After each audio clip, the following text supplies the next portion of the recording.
For several days now, tensions have been running high between Azerbaijan and Russia. First, Baku accused Moscow of torturing and murdering Azeri citizens. Then, they announced a diplomatic boycott. Now, Russian journalists suspected of collaborating with the FSB are being arrested. The Kremlin warns its neighbor against escalation, but Baku seems unwilling to back down. The Azeris are not going to let it go, which may have an impact on the situation in the region. Armenia and Turkey are closely monitoring the conflict.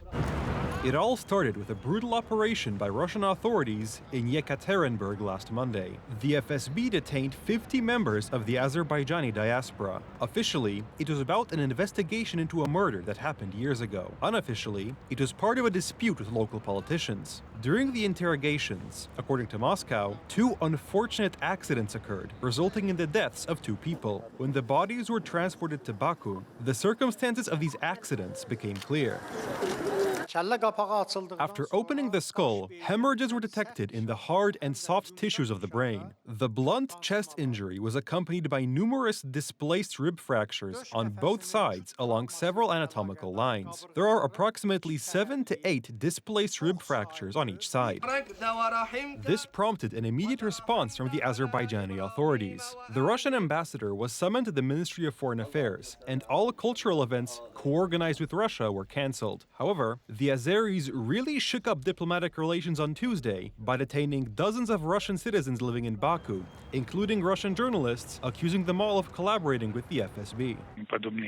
Such measures against media representatives are completely contrary to generally accepted principles and norms, and certainly do not correspond to the spirit and nature of Russian-Azeri relations.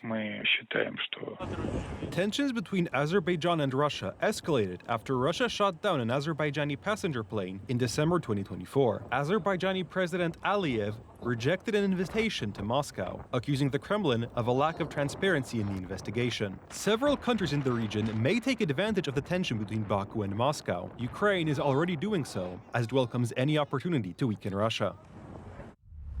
I spoke with Azerbaijani President Ilham Aliyev and thanked him for his support for Ukraine, our people, and their territorial integrity. I also expressed Ukraine's clear support in a situation where Russia is treating Azerbaijani citizens with brutality and threatening the Republic of Azerbaijan.